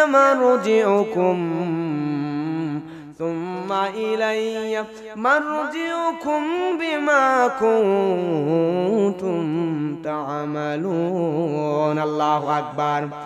আল্লাহ রাব্বুল আলামিন এত দিয়ে জানিয়ে দেয়, তিন নম্বর উপদেশ হলো, তোমার পিতামাতা যদি তোমাকে পিড়াপিড়ি করে, আমি আল্লাহর সমকক্ষ হয়ে কাউকে দাঁড় করাতে অর্থাৎ শিরিক করাতে, শুধুমাত্র শিরিক করবা না, তারপরও তাদের সঙ্গে যতদিন দুনিয়াতে বাঁচবা পিতামাতার সঙ্গে খারাপ ব্যবহার করবা না, পিতামাতার সাথে ভালো ব্যবহার করবা, সর্বোচ্চ সম্মান দিয়া, সর্বোচ্চ ভালোবাসা দিয়া, আদর দিয়া, যত্ন দিয়া পিতামাতাকে আগলায় রাখবা বান্দারে। তাহলে আমি আল্লাহ রব্বুল আলামিন তোমাকে আমি আল্লাহ রব্বুল আলামিন জান্নাতি করে দিব। সুবহানাল্লাহ। দুনিয়াতে যতদিন বাঁচবেন, দুনিয়াতে যদি বরকত পেতে চান, দুনিয়াতে মানুষরা সমস্যা থেকে মুক্তি পাওয়ার জন্য, দুনিয়াতে কোটিপতি হওয়ার জন্য, টাকা পয়সাওয়ালা হওয়ার জন্য বিভিন্ন জায়গায় দৌড়াই, বরকতের জন্য বিভিন্ন জায়গায় যায়। ও দুনিয়ার যুবকরা শুনে নাও, তোমার বৃদ্ধ বাবা তোমার বাড়িতে আছে, তোমার বৃদ্ধ মা তোমার বাড়িতে আছে, তুমি যদি তোমার মাকে সম্মান দিতে পারো, মাকে যদি ভালোবাসতে পারো, দুনিয়ার কোনো জায়গায় দৌড়ানো লাগবে না। তোমার মা যদি তোমার জন্য চোখে পানি ছেড়ে দিয়ে দোয়া করে দেয়, আমার বিশ্বাস, আমার কথা, আমার বিশ্বাস আল্লাহ সুবহানাহু ওয়া তাআলা তোমাকে জান্নাতি করে দিবেন। শুধু তাই নয়, দুনিয়ার মধ্যে সর্বোচ্চ রিজিক তোমার জন্য আমার আল্লাহ ব্যবস্থা করে দিবেন। সুবহানাল্লাহ। তার উজ্জ্বল দৃষ্টান্ত আমি নিজেই, আমি মনে করি আমার জীবনে যত দূর পর্যন্ত সফলতা পেয়েছি, পরীক্ষার ভালো রেজাল্ট থেকে শুরু করে নিয়ে তামাম বাংলাদেশ আল্লাহ সুবহানাহু ওয়া তাআলা আমাকে এতগুলো রাষ্ট্রে ভ্রমণ করিয়েছেন। তামাম বাংলাদেশের প্রায় 48টা 50টার উপরে জেলাতে আল্লাহ সুবহানাহু ওয়া তাআলা আমাকে নিয়েছেন। মানুষরা আমাকে এত ভালোবাসেন, এত স্নেহ করেন, এত সম্মান করেন। এই সমস্ত কিছুর পিছনে আর কিছুই নয়, আমার বিশ্বাস, আমার মায়ের দোয়ার কারণেই আল্লাহ রব্বুল আলামিন আমাকে কবুল করে নিয়েছেন। জোরে বলেন আলহামদুলিল্লাহ। আপনিও যুবক ভাই কত টাকার মালিক হতে চান, শুধুমাত্র বাবাকে ভালোবাসেন, মাকে আদর করেন, বাবার মাকে সম্মান দিতে পারলে, স্নেহ করতে পারলে, আদর করতে পারলে আল্লাহ রব্বুল আলামিন দুনিয়ার বিপদ আপদ, টেনশন, বালা মুসিবত দূর করে দিবে। আপনাকে দুনিয়ার মধ্যে সর্বোচ্চ ধনী মানুষও বানায় দিতে পারেন। কথা বলেন ঠিক কিনা? আমার ভাইয়ের পর আল্লাহ রাব্বুল আলামিন বলেন, 5 নম্বর উপদেশ আল্লাহ রাব্বুল আলামিন বলেন, ইয়া বুনাইয়া কিমিস সালাহ, ও আমার সন্তানেরা তোমরা নামাজ কায়েম করবা। বলেন তো নামাজ কায়েম করার দরকার আছে না নাই? আপনারা জ্ঞানী বিচক্ষণ মানুষ, বলেন তো কোরআন মাজিদের মধ্যে নামাজের কথা আছে কয়বার? জোরে বলেন কয়বার? 82। আমার ভাইয়েরা, কোরআনের মধ্যে নামাজের কথা আছে 82 বার। আল্লাহ রাব্বুল আলামিন শুধুমাত্র এক জায়গায় বলেছেন ফাসাল্লি লিরাব্বিকা ওয়ানহার, এক জায়গায় বলেছেন বান্দারে তোমরা নামাজ পড়ো, আর বাকি 81 জায়গায় আল্লাহ বলেন বান্দা আকিমিস সালাহ ওয়া ইকিমুনাস সালাহ, বান্দারে তোমরা নামাজ কায়েম করো। তাহলে বলেন তো ভাইয়েরা, 81 জায়গায় নামাজ কায়েমের কথা বললেন, এক জায়গায় পড়ার কথা বললেন, তাহলে নামাজ পড়ার গুরুত্ব বেশি নাকি সমাজে কায়েম করার গুরুত্ব বেশি? কিন্তু আজকে আমাদের সমাজে আমরা শুধুমাত্র নিজে নামাজ পড়ে মসজিদে বসে আল্লাহ আল্লাহ জিকির করে একা জান্নাতে যেতে চাই। পরিবারের লোক, সমাজের লোক, রাষ্ট্রের লোক, এলাকার লোক নামাজ পড়লো কি পড়লো না, গুনাহ করছে কি, পাপ করছে কি, নেকি করছে, কোনো ভ্রুক্ষেপ নাই, দাওয়াত দেওয়ার চিন্তাও নাই, নিজে নামাজ পড়ে আল্লাহ আল্লাহ করে জান্নাতে যেতে চাই। কোনো মানুষের দিকে কোনো তাকাতাকি নাই, চিন্তাও করে না মানুষদেরকে নিয়ে। এমন মানুষ আছে না নাই? প্রিয় ভাইরা, মনে করেন একজন মুরব্বী, আপনার বাড়িতে অনেক ধান আছে, মুরব্বী তার ছেলেকে বলছে, বাবারে আমার বাড়িতে তো অনেকগুলো ধান, তুমি একটা কাজ করো, এখান থেকে 1 বস্তা ধান বাজারে বিক্রি করে টাকাটা আমার এনে দাও। এখন এই ছেলে যদি ওই ধান বাজারে বিক্রি না করে মুরব্বীর ঘরের মধ্যে ঢুকে পা অথবা হাত ধরে আব্বা আব্বা আব্বা করে জিকির করে, মুরব্বী তাহলে খুশি হবে নাকি বেজার হবে? জোরে বলেন। বেজার হবে, কারণ মুরব্বী বলছে ধান বাজারে বিক্রি করতে, এখন সে ধান বিক্রি করে না, এসে হাত পা ধরে আব্বা আব্বা জিকির করতেছে। মুরব্বী কিন্তু কানে নিচে এক থাপ্পড় দিয়ে বলবে, তোরে বললাম ধান বিক্রি করতে, তুই আব্বা আব্বা জিকির করিস কেন? ঠিক তেমন করে আল্লাহ কোরআনে এক জায়গায় বললেন নামাজ পড়তে, 81 জায়গায় বললেন কায়েম করতে। এখন আমরা 81 জায়গার কায়েমের বিধানের নিয়ে চিন্তা করি না। এক জায়গায় নামাজ পড়তে বলছেন, ওই নামাজ পড়া নিজে মসজিদে আল্লাহ আল্লাহ জিকির করে যারা জান্নাতে যেতে চায়, সমাজের মানুষ নিয়ে যাদের চিন্তা নাই, মানুষদেরকে দাওয়াত দেওয়ার চিন্তা নেই, ভালো করার, ভালো সমাজ গঠনের চিন্তা যাদের নাই, তাদেরকেও তো আল্লাহ জিবরাইলরে বলতে বলে, জিবরাইল যা, যে বান্দা একা আল্লাহ আল্লাহ জিকির করে নামাজ পড়ে জান্নাতে যেতে চায়, সমাজের মানুষ নিয়ে চিন্তা করে না, তার কানের নিচে এক থাপ্পড় দিয়ে জাহান্নামে পাঠিয়ে দিয়ে আল্লাহ বলতে পারে কি পারে না? এজন্য 5 নাম্বার উপদেশ লোকমানের, যে বাবারা তোমরা নামাজ কায়েম করবা। কি করবা? তাহলে সমাজের মধ্যে আপনি আপনার সন্তানকে নামাজের শিক্ষা দেবেন কি দেবেন না? আমার ভাইয়ারা, এরপরে 6 নাম্বার উপদেশ দিল, ওয়া আমরু বিল মা'রুফ। ও আমার সন্তানেরা, তোমরা সৎ কাজের নির্দেশ দিবা। সমাজের মধ্যে এই যে মাহফিলের আয়োজন আপনাদের এলাকার যুবক ভাইরা করেছে, এটা ভালো কাজ নাকি খারাপ কাজ? এই কাজগুলো যারা করবে তাদেরকে সব সময় উৎসাহ দেবেন এবং আপনার সন্তানকেও এরকম ভালো ভালো কাজ সমাজের মধ্যে জারি করতে বলবেন। এরপরে 6 নাম্বার উপদেশ সৎ কাজের নির্দেশ দেওয়া। 7 নাম্বার উপদেশ হলো ওয়ানহা আনিল মুনকার, অসৎ কাজ নিষেধ করা লাগবে। সমাজের মধ্যে নায়িকাদের এনে উলঙ্গ নাচ করাবে, নর্তকীদের নাচের অনুষ্ঠান করাবে, যাত্রাপালা গানের অনুষ্ঠান, কনসার্ট করাবে। এই সমস্ত অনুষ্ঠান যদি করতে চায় তাহলে আপনারা সমাজের মানুষগুলা সব একত্রিত হয়ে এরকম বাজে গর্হিত কাজে বাধা দেওয়ার দরকার। জোরে বলেন আছে না নাই? সন্তানকে শিখাবেন বাবারা নামাজ কায়েম করবা। আমার কলিজার টুকরা সন্তান, তুমি সব সময় ভালো ভালো কাজ করবা, সত্য কথা বলবা। আপনি সন্তানকে শিখাবেন বাবারে সমাজের মধ্যে যদি কোনো অন্যায় হয় তাহলে তুমি সবার সামনে গিয়ে প্রতিবাদ করবা। এটার শেখানোর দরকার। জোরে বলেন আছে না নাই? এরপর 8 নাম্বার উপদেশ হলো, আল্লাহ রাব্বুল আলামিন বলেন, ওয়াসবির আলা মা আসাবাক ইন্না যালিকা মিন আযমিল উমুর। আল্লাহু আকবার। এরপরে 8 নাম্বার উপদেশ হলো, বিপদ আপদ বালা মুসিবত, দুনিয়াতে মানুষদের বিপদ আসবে, বালা মুসিবত আসবে, সমস্যা আসবে। বিপদ আপদ বালা মুসিবত আসলে ধৈর্য ধারণ করার দরকার। জোরে বলেন আছে না নাই? দুনিয়াতে যখন বিপদ আসে তখন আমরা ভেঙে পড়ি, হতাশা, ডিপ্রেশনে পড়ে যাই, মনে করি আর বাঁচবো না দুনিয়াতে, ব্যবসা বাণিজ্যে লস হচ্ছে, এমন ভাবে ভেঙে পড়ে। কিন্তু বিশ্বাস করেন, বিপদ আপদ বালা মুসিবত সবগুলো আল্লাহ সুবহানাহু ওয়া তাআলার পক্ষ থেকে আসে। এজন্য বিপদ আপদ বালা মুসিবত আসলে কখনোই আমরা ভেঙে পড়বো না, ভরসা রাখবো যার উপরে, তার নাম জোরে বলেন কি? আমার ভাইয়েরা বিশ্বাস করেন, এগুলো যদি মানতে পারেন আল্লাহ রাব্বুল আলামিন আপনাকে জান্নাতের ভিতরে দিবেন, এতে কোনো সন্দেহ নাই। কথা বলেন ঠিক কিনা? যুগে যুগে কালে কালে এমন কিছু মানুষকে প্রেরণ করেছিলেন। এই মানুষদের মধ্যে একজন হলেন হযরতে বেলাল, আরেকজন হলো মাহজা, আরেকজন হলো লোকমান। এই 3 জন ছিল কালো, কিন্তু অন্তরটা ছিল তাদের ভালো। এজন্যই 3 জনকে আমি বলি ব্ল্যাক ডায়মন্ড, কালো হীরা। আমার ভাইয়েরা, হযরতে বেলাল রাদিয়াল্লাহু তাআলা আনহু, তার চেহারাও ছিল না ভালো, কিন্তু আল্লাহ রাব্বুল আলামিন বেলালকে এমন বেশি পছন্দ করতেন, যার কারণে আল্লাহ রাব্বুল আলামিনের নবী যখন মেরাজে গেলেন, মেরাজে যাওয়ার পরে নবীজি যখন জাহান্নাম প্রদক্ষিণ করলেন, জান্নাত প্রদক্ষিণ করলেন, এমন সময় জান্নাতের ভিতরে নবীজি কার যেন পায়ের আওয়াজ শুনতে পান। এমন সময় জিবরিল আমিনকে নবী বলেন, ও জিবরাইল, এই জান্নাতের ভিতরে কার পায়ের আওয়াজ শোনা যায়? জিবরাইল বলে, ইয়া রাসূলুল্লাহ, এই জান্নাতের ভিতরে আপনার সাহাবী হযরতে বেলালের পায়ের আওয়াজ শোনা যায়। সুবহানাল্লাহ। এবার বলবেন, নবীজি যখন মেরাজে তখন বেলাল দুনিয়াতে জীবিত নাকি মৃত? আমার ভাইয়েরা, হযরতে বেলাল দুনিয়ায় জীবিত।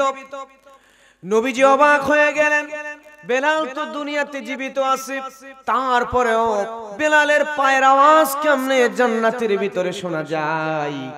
আল্লাহ নবী জিবরাইলকে বলে, ও জিবরাইল, বেলালের পায়ের আওয়াজ কেমনে জান্নাতের ভিতরে শোনা যায় তুমি একটু বলো। জিবরিল আমিন বলে, ইয়া রাসূলুল্লাহ, আপনার সাহাবী এই বেলালের এমন কিছু স্পেশাল আমল আছে যেই আমলগুলো আল্লাহ রাব্বুল আলামিনের কাছে এত বেশি পছন্দনীয় হয়ে গিয়েছে, যার কারণে এই বেলালকে জীবিত অবস্থায় বেলালের সূরত দিয়া আল্লাহ রাব্বুল আলামিন জান্নাতের একজন ফেরেশতাকে বেলালের সূরত দিয়া তার জীবদ্দশায় জান্নাতে প্রদক্ষিণ করাচ্ছেন। সুবহানাল্লাহ। আল্লাহর নবী বেলালকে ডাক দিয়ে কালো বেলালের কপালের মধ্যে একটা চুমু এঁকে দিলেন। নবীজি বললেন, ও বেলাল, তুমি এই আমল, তোমার মধ্যে কোনো আমল আছে নাকি, বলো স্পেশাল আমল। বেলাল বলে, ইয়া রাসূলুল্লাহ, আমার তো উল্লেখযোগ্য তেমন কোনো আমলই নাই, তবে আমি ছোট্ট একটা কাজ করি, সেটাকে আমল বলবেন কিনা জানি না। আমি যতবার ওযু করি ততবার 2 রাকাত তাহিয়াতুল ওযুর নামাজ আমি আদায় করে নিই। সুবহানাল্লাহ। নবীজি বলেন, বেলাল, তোমার এই আমল তুমি কোনোদিন ছেড়ে দিবা না, কারণ আমি নবী যখন জান্নাতের মধ্যে প্রদক্ষিণ করতেছিলাম তখন ওই জান্নাতের মধ্যে তুমি বেলালের আমলের কারণে আল্লাহ তোমাকে এত বেশি পছন্দ করেছেন, তোমার সূরত দিয়া জান্নাতের মধ্যে একজন ফেরেশতাকে প্রদক্ষিণ করাচ্ছিলেন। সুবহানাল্লাহ।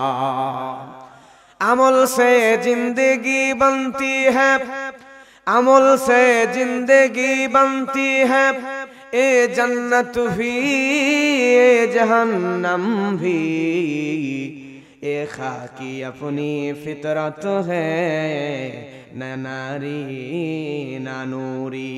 लिल्लाह तकबीर।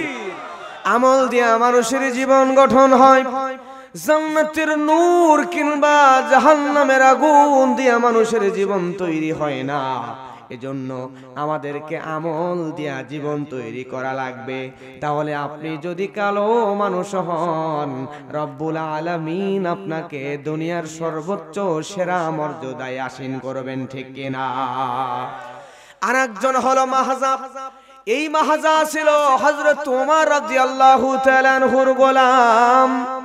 এই মাহজা রাদিয়াল্লাহু তাআলা আনহু হযরত ওমর রাদিয়াল্লাহু তাআলা আনহুর গোলাম মাহজা বদরের যুদ্ধে মুসলমানদের 313 জন সৈন্যের মধ্যে মাহজা হলো একজন। চেহারা ছিল না ভালো, দেখতে ছিল কালো, কিন্তু অন্তরটা ছিল তার ভালো। যুদ্ধের ময়দানে গেলেন, যাওয়ার পরে মাহজা ডাক দিয়ে বলেন, আনা মাহজা ওয়া ইলা রাব্বিল আরজা, বলে যুদ্ধের ময়দানে মাহজা ঝাঁপিয়ে পড়লেন। যুদ্ধ করতে করতে 313 জন সৈন্য মুসলমান, এই 313 জন সৈন্যর মধ্যে সর্বপ্রথম মুসলমানদের মধ্যে বদরের যুদ্ধে মাহজা শহীদ হয়ে জান্নাতি হয়ে গেলেন। সুবহানাল্লাহ। এরপরে 3 নাম্বার হলো হযরতে বেলাল। নাম কি? হযরতে বেলাল রাদিয়াল্লাহু তাআলা আনহু। আমার ভাইরা, এই বেলালকে আল্লাহ জান্নাত দিবেন, হযরতে মাহজাকেও আল্লাহ জান্নাত দিবেন। এরপরে 3 নাম্বার ব্ল্যাকটা এমন হলো হযরতে লোকমান। এই লোকমানও দেখতে তেমন সুন্দর ছিল না। আমাদের সমাজে দেখবেন কিছু মানুষ আছে কালো, অনেক কালো মানুষ, কিন্তু এই কালো মানুষগুলা চেহারা কালো হলো, তাদের অন্তরটা একদম ধবধবে সাদা। কথা বলেন, ঠিক কিনা? সমাজের ফর্সা মানুষদের মধ্যে যারা বেশি সাদা, তাদের মধ্যে কিঞ্চিত হলেও অহংকার লক্ষ্য করা যায়, কিন্তু কালো মানুষগুলো হয় মাটির মানুষ। কালো মানুষ পুরুষ হোক আর নারী হোক, এদের মধ্যে অহংকার জিনিসটা খুব কম লক্ষ্য করা যায়। কথা বলেন, ঠিক কিনা? এই লোকমান আলাইহিস সালাম তিনিও ছিলেন কালো মানুষ। আচ্ছা বলেন তো, এই লোকমান নামটা সুন্দর না? আজকে আমাদের সমাজে আমরা যখন সন্তানদের নাম সিলেক্ট করতে যাই তখন সুন্দর নাম দেই না, আমরা মডার্ন আধুনিক নাম খুঁজে বেড়াই। কিন্তু আপনি হয়তো জানেন না, কিয়ামতের ময়দানে কঠিন মুসিবতের সময় আল্লাহ সুবহানাহু ওয়া তাআলা আপনি আমাদেরকে, তার বান্দাদেরকে নাম ধরে ডাকবেন। এখন ওই জায়গায় যদি আপনার নাম অসুন্দর হয়, নামের কারণে কিন্তু আপনাকে অসম্মানিত করা হবে, বেইজ্জতি করা হবে। এজন্য সুন্দর নাম সন্তানদের দেওয়ার দরকার আছে না নাই? আজকে আমরা মডার্ন নাম খুঁজি, আজকে আমরা আধুনিক নাম খুঁজি, ইসলামিক নাম খুঁজতে যাই না। কথা বলেন, ঠিক কিনা? এক এলাকায় এক মসজিদের ইমাম সাহেবের কাছে এক লোক গিয়েছেন, যাওয়ার পরে বলতেছে, হুজুর আমার তো আগে 2টা ছেলে ছিল, আবার একটা নবজাতক শিশু হয়েছে, বাচ্চা হয়েছে, আবারও ছেলে হয়েছে, তো আপনি এই ছেলের একটা নাম সিলেক্ট করে দেন। এই যে হুজুররা আছেন, আলেমরা আছেন, আমাদের কাছে যখন সাধারণ মানুষরা সন্তানের নাম জিজ্ঞাসা করে যে একটা নাম বলে দেন, নাম আমরা 2টা বেশিরভাগ বেশি সাজেস্ট করি, 2টা নাম। কয়টা? একটা হচ্ছে আব্দুল্লাহ আর একটা হলো আব্দুর রহমান। এই 2 নাম আমরা বেশি সাজেস্ট করে থাকি। এখন ওই লোকের হুজুর যখন এই 2 নাম বলছে, বলার পরে লোকটা হুজুরকে বলতেছে, হুজুর বুঝলাম নাম তো সুন্দর, কিন্তু এগুলো হচ্ছে ওল্ড মডেল, এগুলো চলবে না, নিউ ভার্সন। শর্ত দিছে 2টা। 1 নাম্বার শর্ত, আমার আগের 2 ছেলের যে নাম ওই নামের সঙ্গে মিলায়া। 2য় নাম্বার শর্ত, আধুনিক নাম রাখা লাগবে, পুরাতন যুগের নাম চলবে না। নাউজুবিল্লাহ বলবেন না? ইমাম সাহেব জিজ্ঞাসা করে, বড়ই বেকায়দায়,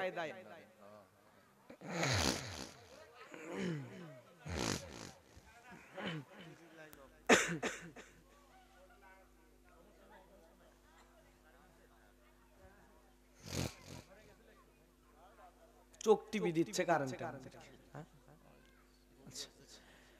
প্রিয় ভাইরা, বলছিলাম নামের শর্ত দিছে কয়টা? জোরে বলেন কয়টা? 2টা শর্ত দিয়েছে। একটা শর্ত হচ্ছে যে পুরাতন যুগের নাম চলবে না, নতুন আধুনিক নাম দেওয়া লাগবে। আর আরেকটা শর্ত, পূর্বের 2 সন্তানের নামের সঙ্গে মিলায়া নাম দেওয়া লাগবে। এরকম নাম দেওয়া সহজ ব্যাপার না কঠিন ব্যাপার? ইমাম সাহেব ভেবাচাকা খেয়ে গেছেন। এমন সময় বলতেছেন যে আচ্ছা ঠিক আছে, আপনার আগের 2 ছেলের নাম কি বলেন। এবার উনি বলছেন ওনার আগের 2 ছেলের নাম, বড় ছেলের নাম হচ্ছে হারু আর মেজো ছেলের নাম হচ্ছে তারু। এই 2 নামের সঙ্গে মেলানো ইসলামিক নাম কি খুঁজে পাওয়া সম্ভব? তাহলে মনে মনে এটাই বলা যায়, বড় ছেলের নাম যদি হয় হারু, মেজরটার নাম যদি হয় তারু, ছোটটার নাম তাহলে মিলাইয়া দেওয়া লাগবে গরু। প্রিয় ভাইরা, আমি বলি আমরা যখন সন্তানদের নাম রাখবো, আধুনিক নাম খুঁজতে যাব না। সন্তানদের নাম যখন রাখবো তখন আমরা অবশ্যই অবশ্যই ইসলামিক নাম, অর্থবোধক নাম খুঁজবো। কথা বলেন ঠিক কিনা? কারণ আপনি অর্থবোধক ইসলামিক নাম যদি না রাখেন, তাহলে ওই কিয়ামতের কঠিন মুসিবতের সময় আপনার সন্তান বিপদে পড়ে যাবে। এজন্য আমরা নিজেদের সন্তানকে বিপদে ফেলতে চাই। সবাই সুন্দর নাম দেবেন তো ইনশাআল্লাহ? আমার ভাইয়েরা লক্ষ্য করেন, 2 নাম্বার অহংকার বিদায় করার হাদিস, বাইহাকি শরীফের হাদিস হলো আল বাদিয়্যু বিসসালাম বারিয়্যু মিনাল কিবিল। যারা বেশি বেশি মানুষদেরকে সালাম দিয়া দেয়, আমার ভাইয়েরা বিশ্বাস করেন, সালাম বেশি দিলে অহংকার আপনার কাছে আসতে পারবে না। আমাদের সমাজের কিছু মানুষ আছে যারা সালাম দিতে চায় না, সালাম নেওয়ার জন্য অপেক্ষা করে থাকে। এমন মানুষ আছে না নাই? কিন্তু আল্লাহর নবী কখনোই সালাম নেওয়ার জন্য অপেক্ষা করে থাকতেন না।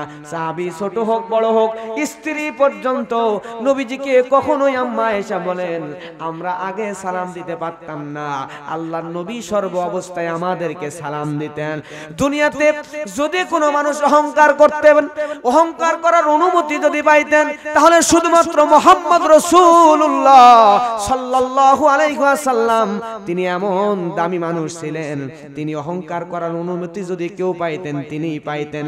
কিন্তু আল্লাহর নবী কোনোদিন অহংকার করেন নাই, তিনিও অনুমতি পায় নাই। তাহলে বলেন তো, আমরা সাধারণ মানুষ, যেই মানুষের শরীরের মধ্যে শুধু ময়লা আর ময়লার স্তূপ, আমরা সাধারণ মানুষ, গুনাহ দিয়া ভর্তি। আল্লাহর নবীর আগে কোনো গুনাহ ছিল না, পরে কোনো গুনাহ ছিল না, তারপরেও নবীজি কোনোদিন কোনো অহংকার করেন নাই। তাহলে বলেন তো ভাই, আমরা অহংকার করলে চলবে নাকি? এজন্য সমাজের মধ্যে যদি আপনি বেশি বেশি সালাম দিতে পারেন, ছোট হোক বড় হোক, ভ্যান চালক হোক, রিকশা চালক হোক, দিনমজুর হোক, আপনি যত বড়ই মাপের মানুষ হন না কেন, ওই সব সমাজের মানুষকে যদি আগে আগে সালাম দিতে পারেন, তাহলে বিশ্বাস করেন আপনার মধ্যে থেকে আল্লাহ আস্তে আস্তে অহংকার কমায় আপনাকে নিরহংকার মানুষ বানায়া দিবেন। সুবহানাল্লাহ। 10 নম্বর উপদেশ হলো, আল্লাহ রাব্বুল আলামিন বলেন, ওয়াকসিদ ফি মাশিকা ওয়াকফুদ মিন সাউতিক ইন্না আকারাল আসওয়াতি লাসাউতুল হামির। আল্লাহু আকবার। লুকমানে হাকিম বলেন, ও আমার সন্তানেরা, তোমরা উঁচু কণ্ঠ করে কাউকে কষ্ট দিও না। আমাদের সমাজে আছে না, বস, অফিসের বস নিম্ন কর্মচারীদেরকে ধমক দেয়া দিয়া উঁচু কণ্ঠ করে গালিগালাজ করে, আছে না নাই? কিন্তু আল্লাহ বলছেন ওয়াকসিদ ফি মাশিকা ওয়াগফুদ মিন সাওতিক ইন্না আনকারাল আসওয়াতি লাউ সাওতুল হামির। আল্লাহ রাব্বুল আলামিন বলেন হামির অর্থ হলো গাধা। কি অর্থ? হামির অর্থ হলো গাধা, আর গাধার স্বর হচ্ছে বিচ্ছিরি বিটখুটে আওয়াজ আর অনেক উঁচু আওয়াজ। গাধা বোঝে না, খালি চিল্লাই। কথা বলেন ঠিক কিনা? সমাজের যে মানুষগুলা শুধু শুধু চিল্লাই, এরা হলো গাধা। আর এই গাধাগুলো না হওয়ার জন্য লোকমান তার সন্তানকে বলছেন, আপনি আপনার সন্তানকে বোঝাবেন, বাবারে তুমি সমাজের মানুষের সঙ্গে খারাপ আচরণ করবা না, সমাজের মানুষের সঙ্গে ভালো ব্যবহার করবা, কাউকে উঁচু জোরে কথা বলে কষ্ট দেওয়া যাবে। সমাজের মধ্যে ঝগড়া হয়, দুইজন মহিলাও ঝগড়া লাগলে ওই যে দুইজন মহিলার ঝগড়ার আওয়াজ পাশের গ্রাম থেকে শোনা যায়, এমন আছে না নাই? দুইজন যুবক মানুষ, দুইজন মুরব্বী ঝগড়া লাগলে পাশের গ্রাম থেকে শোনা যায়, আছে না নাই? একজন আর একজনের সঙ্গে ঝগড়া লাগে, এমন জোরে জোরে আওয়াজ দিয়ে দেয়, তাদের আওয়াজ পাশের গ্রাম থেকে শোনা যায়।